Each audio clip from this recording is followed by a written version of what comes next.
And we are recording live. All right. Thank you, everybody, for stopping by. Our guest today, he is the co-founder and CEO of Growth Institute, the leading online executive education company for C-level executives at fast-growing firms.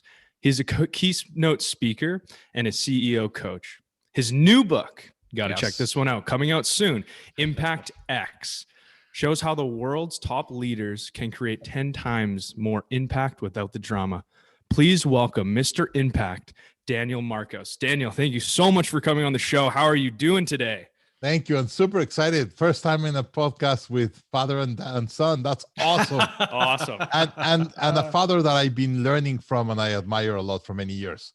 And then when I've seen you in pictures since you were a kid. So this is super excited. I love this idea. Oh, thanks, Daniel.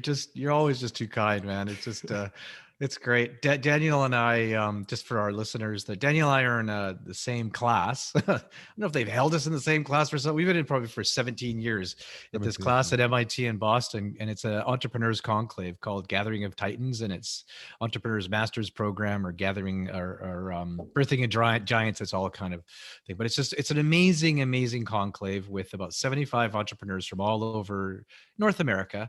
And we've been sharing stories and hearing, experiences since we were young and since our kids were babies. So now it's so cool to have Devin here on, doing this show with me and have somebody like Daniel on here. So I graduated from Birthing of Giants. So the first 2 years are Birthing of Giants and then becomes Gathering of Titans. That's right. I graduated Birthing of Giants.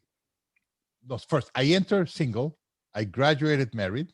Yeah. And then I had my 2 kids after. So I know you, Nigel, even before I had my kids. That's right. Yes, it's been a long, like 17, 18. I don't know. I can't even remember anymore. It was supposed to be like a 2-3 year program, but we just kept it going. So for me, I'm generation 2003. What generation were you? 3 or 4? I can't even remember. 3 or 4. I was supposed to graduate in 2003, and then we did Gathering of Titans starting in 2005. That's right. So it's been 18, 19 years together. Yeah, that's right. Wow. Yeah, I think I could have been 2006, maybe. I don't know. I can't remember. It's the old gray matters losing it here. So, but it's been a great ride. It's absolutely been incredible. And so let's see, because I'm supposed to know you really well. We do a thing called 2 Truths and a Lie, and I have a couple of 2 truths and a lie here. I'm going to read it. Devin and I are going to have to guess which is the lie out of these 3 items. Okay. So number 1, I don't know if Devin's seen these or not, but okay. Daniel says, my favorite hobbies is mountain biking. Okay. That's 1. Number 2, I'm a certified scuba diver. All right. And number 3, I'm a vegetarian. Oh man. Oh man. Well, I've been riding with Daniel. Rich Manders and he brings some bikes down. He'd be up in Virginia or something. I don't know where he was, but he used to come down and bring some bikes. We go riding he goes often class breaks. For biking. He does. Actually, I went riding with him up here on the North Shore Mountains a few years back. We had a riot. So I don't know, Dev, what do you think? I don't know. I'm kind of caught in between. Like I think the scuba diving thing. Yeah, I'm caught in between the vegetarian and the mountain biker. Mm-hmm. And so Nigel, you want to have many dinners together. I know. Put you on the spot. But it's in Boston, and in Boston we have they have the lobsters and they have the steamers and all that stuff. So I guess you can still be a vegetarian. Still be a vegetarian. It's a pescatarian. Okay, Dev, I don't know. Grab one of them. Let's go with well, you seem to know let's just go with the mountain biking. I don't know. That's what I'm going with. I'm gonna go mountain biking too because I'm not. I don't know. I don't know. I love it. I did mountain biking this morning. I do it every day, even with snow. Indeed, my one of the biggest things. I don't know to ride on snow, and there's been a lot of snow and ice. And I come back all hurt, and my wife is like, "Why can't you go on the street?" And I was like, "That's not mountain biking. You have to go in the mountain." And you're in Toronto right now, but you live in Austin, Texas, right? You go back and forth. You just have a different hills. Yeah. So next time you're on the West Coast, we'll take you riding on I would some of the love to mountains do right that. out the back here. We're the same place where I took Rich. So quick story. Incredible. I did the race in Whistler. The Fondo, the Grand Fondo. No. Wait a second. It happened just 1 year. Sorry, this the Discovery Channel one. Eco Challenge. Eco Challenge, correct. Oh, you did the Whistler Eco Challenge. I did the Whistler Eco Challenge. That was incredible. 1996. I think that's what last it was. Year of college. That's amazing. I had no idea. See, I'm supposed to know these things. And by the way, I didn't even get to the part of the bike. It's disqualified, and they had to airlift me before from the Pemberton Glacier. Oh my gosh. I know, because I know a friend of mine, she was on the Whistler Blackcomb team, Eco Challenge team. They did amazing. She used to explain to me and we used to do these backcountry treks together. And I'd be up over the ice cap on my skis with my buddies with the big, 50-pound pack. We go for 4 or 5 days. And I would die. And she would be the one that would be at the camp, set up the whole camp, cook dinner and everything before we even got in. She was superhuman. But she did great. Yeah, Rhonda. I think if I would have finished, that I had no capacity of finishing, but if I would have finished, I probably did 12 days. She did, I think, 5. Wow. Yeah. Wow. Yeah. It's incredible. I know it's those guys. I was not even halfway at day 5 and I was already disqualified. That's intense. More than I could ever do. Good job. Good for you. Yeah. Oh man. Okay, sorry, go ahead, Deb. Wait, scuba diving? Yes. So you're not a vegetarian? I'm not a vegetarian. There you go. I'm from Monterrey. I was born in Monterrey, Mexico. Is the capital of the meat in Mexico. That's where it's all at. Yeah. And diver, that's a sport that I did with my dad. My dad started diving very young, and that was a sport that we did as a family. So I dove with my father. Yeah. Many times. And then my brother and I, we become certified cave divers. Remember Nigel Akumal, the place we have in Mexico? Yeah, of course. The second biggest underground water cave system in the world. And I've dove it all. Indeed, my certification exam, I went with my brother in like 45 minutes into a cave. And then they took both our lanterns out and they turned off my tank. So I had to be sharing the air with my brother, and then coming out of the cave 45 minutes, no light, just touching. Wow, that sounds completely horrifying. but that's precisely how they prepare you for an emergency. Right. Yeah. Wow. The issue with if you're diving, whatever happens, you just have to wait until you go up and you're out. Yeah, you have to stay. If you're in a cave, it's all about staying calm. Yeah, that's correct. Yeah. So they get you 45 minutes in, and they put you in all this stress. For you to be able to be calm for 45 minutes and come out. Because I remember I took my basic, and then I took a sport diving course. And I remember I wasn't in a cave, but you'd be down, 40, 50 feet, sitting on the bottom. And then they come along and they'd knock your mask off. They'd knock your regulator out of your mouth, and they'd turn off your tank. They do all this stuff, right? Right. Just to screw you up. And then I did take a cave diving hand signal, because everything in cave, everything's like, you don't just go in and do, the okay thing. You got to know all these different hand signals for cave. Right. So I did all this cave diving I got a hand signal book here somewhere and I can't remember any of it, but that was a family sport, so I did a lot. Incredible. Wow, that's awesome. Wow, that's just so let's talk let's talk about, I don't know, I know you got your book coming out, which is incredible. So it's Impact X, so it kind of has a little bit of synergy here with our podcast. Let's talk. Sorry, I was just going to say, can we talk? Titans is guilty for that. That's why I'm writing the book. That's what's part of your why. And you're one of the first Titans members that begin writing books, and then we all felt really bad, so we have to all write a book. It's quite the experience, right? Quite experience. Yeah, it's very calming, and it's very cathartic. I can't even say the word. So also you have like a methodology as well. So you have this Impact X methodology. So how did you develop this? Like, you want to tell us a little bit about that? And I've been an entrepreneur like you. Yeah. I've been 23 years being entrepreneur and a CEO. Yeah. And then 13 years ago, as you know, I became a coach with Verne with the scaling up methodology.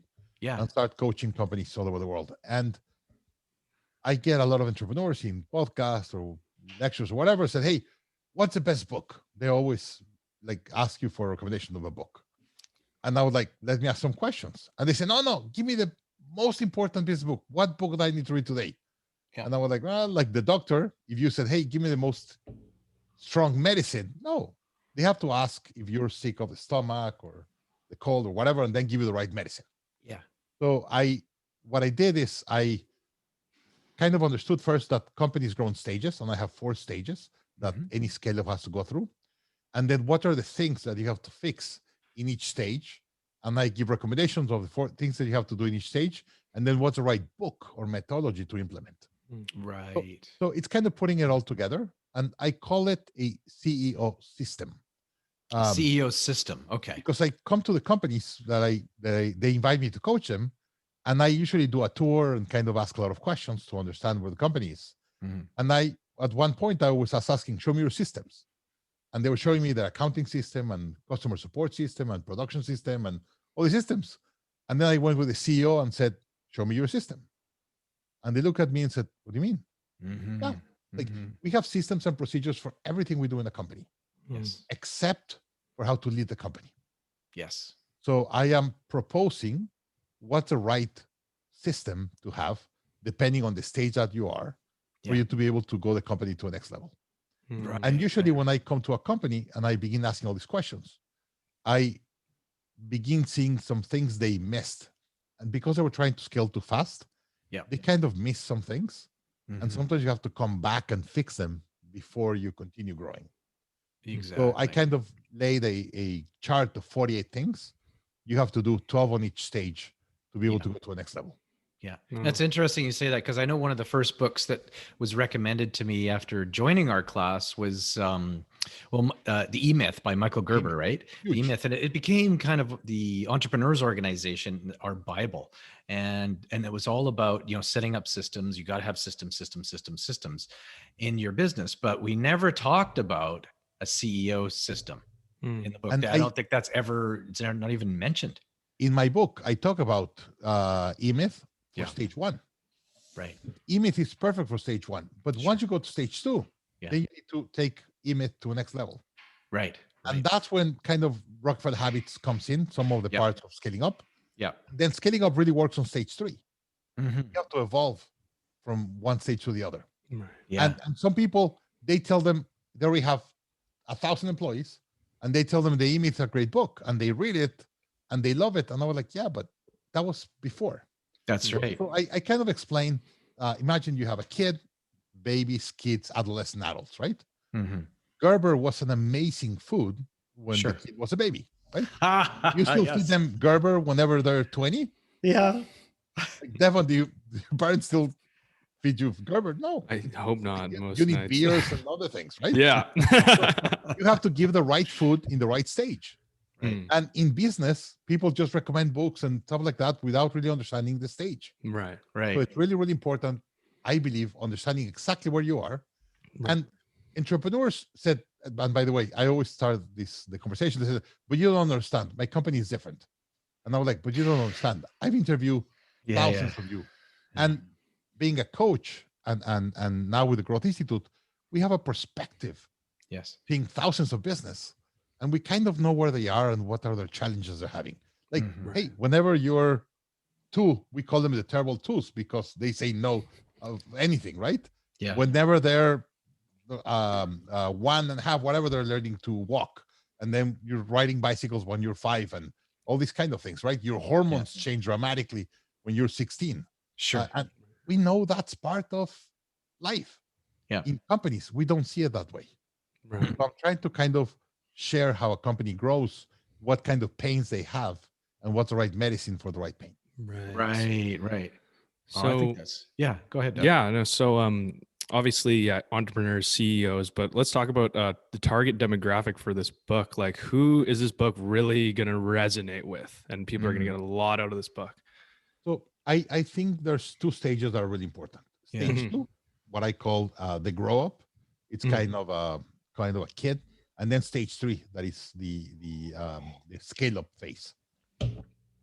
So here's the biggest mistake I see on stage 2, and then the biggest mistake I see on stage 3. Yeah. So I get a lot of companies that they think they want to just grow, and they pass stage 2 to stage 3 without realizing what stage 3 needs and means. I believe the best, let's say, balance for cash flow and quality of life, 10 to 12 employees. Yeah. That's the maximum employees you could manage one-on-one and kind of have conversations with them and blah, blah. After that, you have to start leading your team through other leaders. You have to start building your first line of defense, if you want to call it. Yeah. And people don't get that. And they say, I'm going to grow the company to 50 employees. No, you at 50, you're in the valley of death between stage 2 and 3. Yes, exactly. You can't imagine how many times I come to entrepreneurs and say, no, let's really understand. If you're going to go stage 3, you have to go all the way past 100 employees. Right. Don't stay at 30 or 40 or 50. That's where you're going to have the most drama, and you're going to have a lot of big cost of infrastructure without having the margins. Right. That's a stage you have to go through before you go to the next one. So that's where most get stuck then, I guess. Is that that's correct? So I help entrepreneurs a lot on stage 2 side.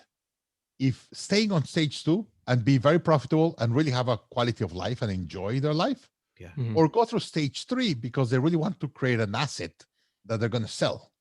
And that's also very important.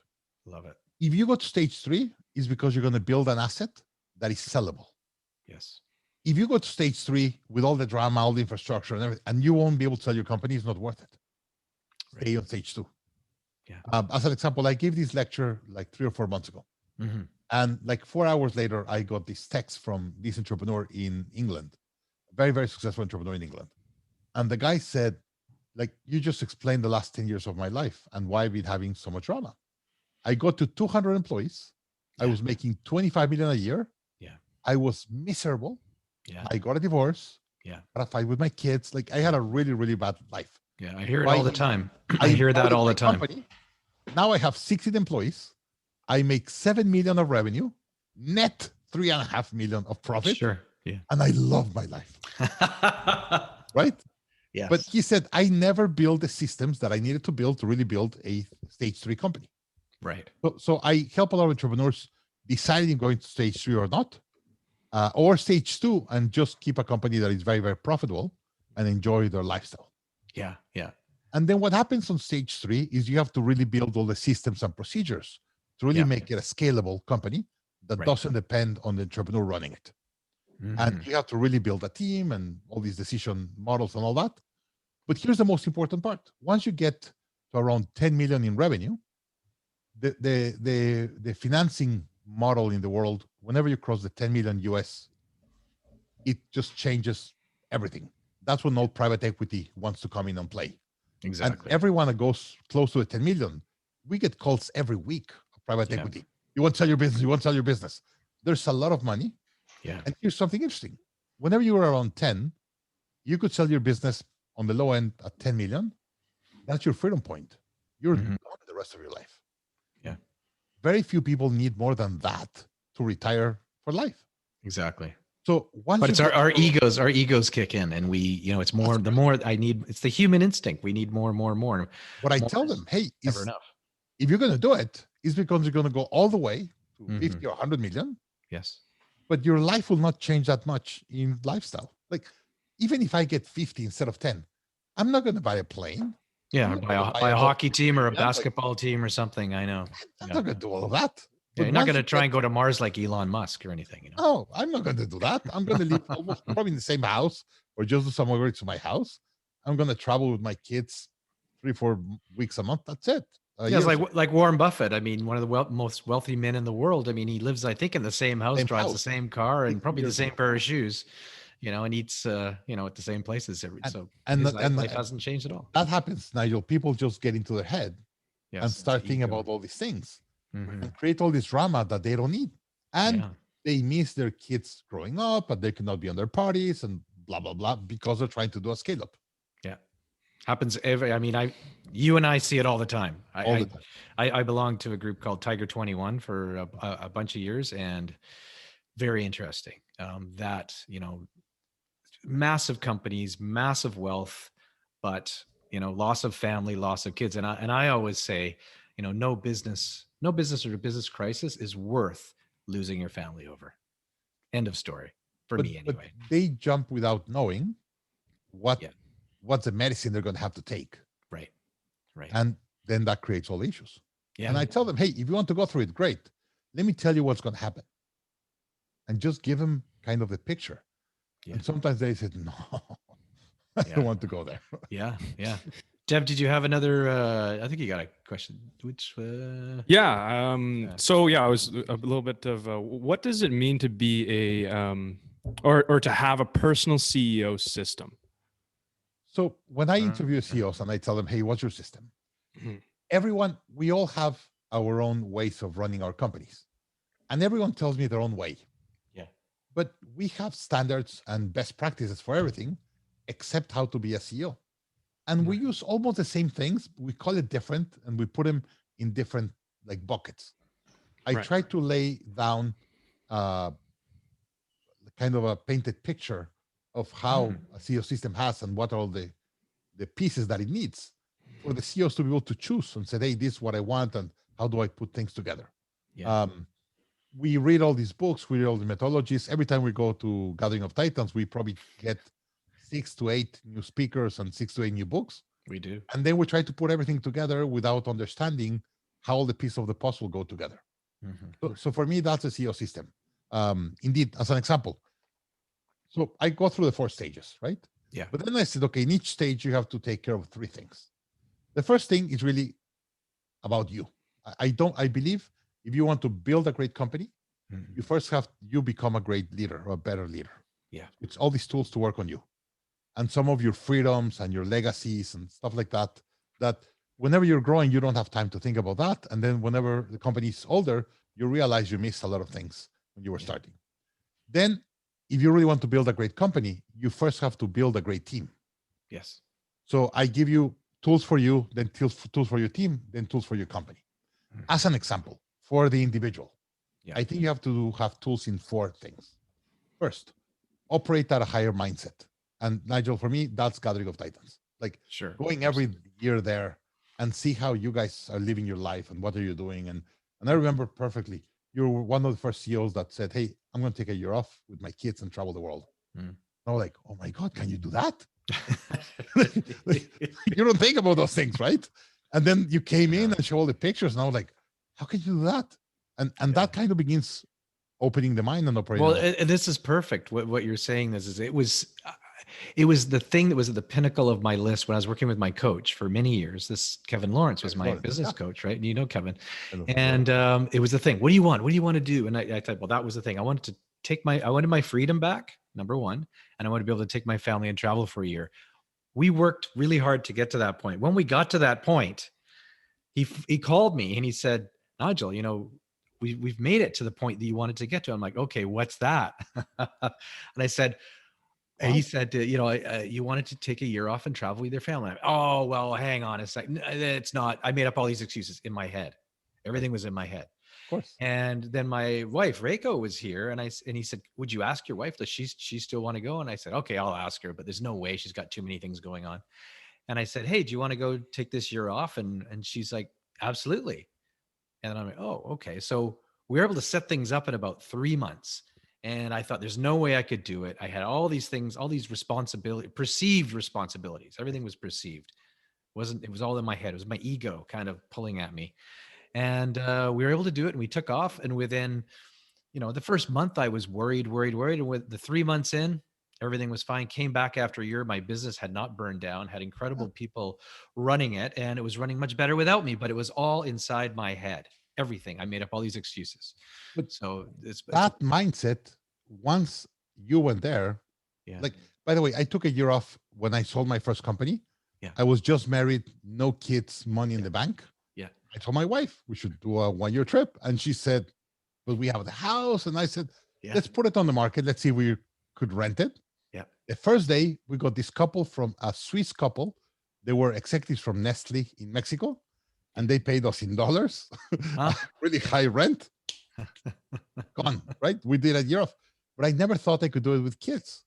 Yeah. And then you did it with kids, and then a couple of other couples from GOT have done it, and that's that's what begins opening your mind. It does. It does. Yeah.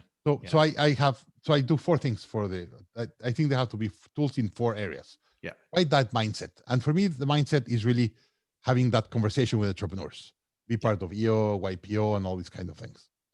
Then find and scale your tribe. And for me, your tribe is not just your employees. It's consultants, advisors, mentors, and all these things. Then honor your freedom.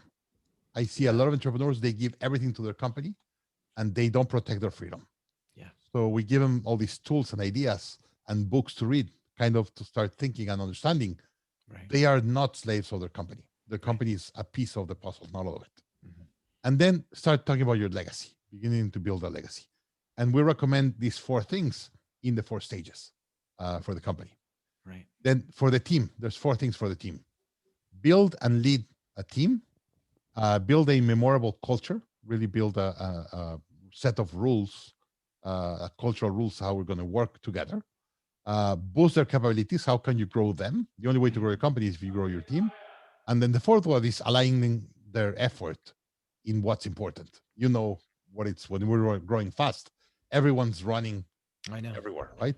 Yeah. How can we focus everyone the same? And then in the company, strategy, build a powerful and simple strategy, define predictable sales system. If you have a predictable sales system and cash coming in, you have time to fix everything on the back. Sure. If you don't have a predictable sales system, you're under. Like that will create a lot of drama if you don't have that. The 3rd one is really challenging exponential growth and how to run your company in a more decentralized way. And then the last one, build the value of the company. If you're really going to build an asset to sell it, I want you to see it as an asset and start understanding the value of the asset, how you could grow it. Right. I just want to go back to one that I think was really important for me was the freedom bit. Honor your freedom. And honor my freedom. Because I know when we were first starting out back in the 90s in the business, it was chaos all the time. But my sister was my business partner, and we were big into mountaineering and rock climbing and all of this stuff. And what we would do is we would toggle off. She would take off for a week. I would take off for a week, go for 3 weeks. But I found that we would my wife and I would take off to Nepal to go trekking. And I thought, I couldn't do it. But I would go. And I had all these things rattling around in my head, but I would solve so many issues and things when I was away from the business. I was clean. I had a clean slate and I was able to think and process. And then I came back and I had all these answers that I wouldn't have got if I stayed in the business with my nose to the grindstone, not even breathing. I'm typing so hard to get things done and no time to think. So when I stepped away from the business, and having that freedom, that time, that little bit, it can be a little bit of time or a whole lot of time coming back. So I think that for me, that was that point that you made there was absolutely critical. And I kept it going. I turned it into what I call a life rhythm in between the business and life, and just it becomes more of a dance and a flow than anything. I mean, if you're in that sweet spot in life, you're unstoppable. So that freedom for me was, But you start thinking about it. So how many years have your company been operational when you start thinking about freedom and how do you protect those spaces? I know I was in 92, I started my business. So it wasn't until I was probably 20 years in. It's probably only been, I think in 2009, 2010, when we got smacked really hard, we almost went bankrupt. We had an internal fraud case and the downturn in the markets, 2008. I had a big awakening after that with Lynn Twist. We went into the Amazon rainforest, the story, and I had a massive awakening coming out of there, and my life completely changed. And I really grabbed that, the freedom and clearing things out, and, hired a coach. And we try to get the right subjects in the table. Yes. The entrepreneurs since stage 1. Let them start thinking. And as an example, freedom. I take 2 hours every morning. Yes. For me. Yeah. If I wake up, just turn off the alarm and run to the shower, shout to my kids, hey, get dressed, take your breakfast, whatever, and then drive them to school and then go to the office. I get to the office with all this drama and stress, and Yeah. I bring all this drama and stress to my team, right? Yes, exactly. And how can I give value to people if I'm depleted? Yeah. So I go to bed very early, around 9:30, wake up at 5:30 in the morning, and spend hour and a half to 2 hours dedicated to me. Yes. Doing exercise, having a good cup of coffee, quiet, no drama, hear some music, probably read half hour, 45 minutes, or watch a video and learn something. By the time my kids wake up at 7, my energy is really, really high. Yeah. And that's kind of how you start protecting your freedom. And people say, no, I have to sleep. And no, it's more important that you spend 90 minutes for you every day than you sleep 90 minutes more. It will give you more to your life, and it will give you more serenity and mindset to be able to have a better day. Yeah, I absolutely totally agree, because I used to, I mean, so many years ago, I would wake up and the first thing I would do is I'd check my phone, and that completely puts your mindset into a different state. Right. But if you take, like you said, an hour, hour and a half, even 15 minutes to sit quietly on your own, have a cup of coffee, meditating has been huge for me recently, only in my recent life. And, now I've got to the point, and with COVID here, there's more time at home. So you can get up, people can get up early and you're not running into the office. So now I have a 2-hour, like you, I have a 2-hour process. Today I was up at, 6 and I have my 2-hour process, and 8 o'clock I'm having my coffee. But I've got, between my meditation, my stretching, and I doing cold plunges. I get up in the morning and do an ice plunge. That's a whole different story. I've heard that's amazing. You have to get your head very, very cold early in the morning. Yeah, you get your head, your head and your body, and then your head, and the thing is, it stimulates you, but it calms you right down. That's correct. It calms you right down. And Devin was the one who introduced me to that through Wim Hof, the Wim Hof method. The Wim Hof method, breathing, and the cold plunges. Yeah. So for me, it's this routine that you're talking about. Yeah. Now living in Toronto, I usually, when I was living in Austin, that it was very hot, after a shower, the last couple of minutes, the coldest that I can, the water. Absolutely. Here in Toronto, it's been tough. When it's snowing outside, it's minus 10 degrees, and then you have to get, no way. It's been very difficult. Devin and I were fortunate. We were up at Whistler yesterday, and we kind of break the hole in the ice in the lake, and we jump in and stay in there for a couple of minutes after skiing or whatever we do. Awesome. But you just get out and your back doesn't hurt anymore, and you're kind of like, you feel great. Yeah. So what we're preaching, how to start thinking about those things very early and do it more organized, understanding that you have going to have to work in all of these things. That's right. Yeah, that's right. And there's another point that, you've been kind of working through here, is that with setting everything up, having the business in the systems and the CEO systems.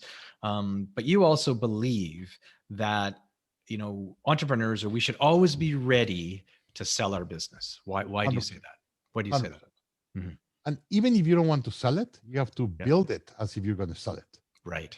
And by the way, when you see all these articles and studies about people selling their company, their life changes dramatically for something, and they want to sell it. Yes. They had a death in the family. They lost interest in the subject. They had to move from where they are. Like all these kind of things that they just happen, right? Mm-hmm. And you have to be ready. You have to be ready. Yeah. They change the president or the governor of your state and change the tax laws or whatever. And you want to be ready. Yeah. Be able to do that. So you have to build your business like if you're going to sell it, so it's ready to be sold, even if you don't sell it. And if it takes you 20 years or 40 years, whatever, that's fine. But if the business is sellable and it's ready, the day it happens, you're ready. And you have all the processes and everything is set. Everything, you have to keep up to your certifications. You have to keep up your processes. Everything is, because you never know. You may not want to sell it. I went through the same thing. I was approached by a British company back in 2009 to sell it. I don't want to sell the business. It creates a good lifestyle for myself and my family.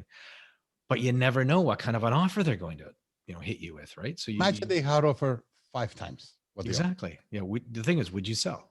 Would you sell? Maybe not, but you have to be prepared. I totally agree. Yeah. Yeah. And by the way, if you have all the systems that I've been recommending and all the structure, if that happens, first, you're going to be ready. But second, the company will have everything in place. Yes. To be sellable. Mm-hmm.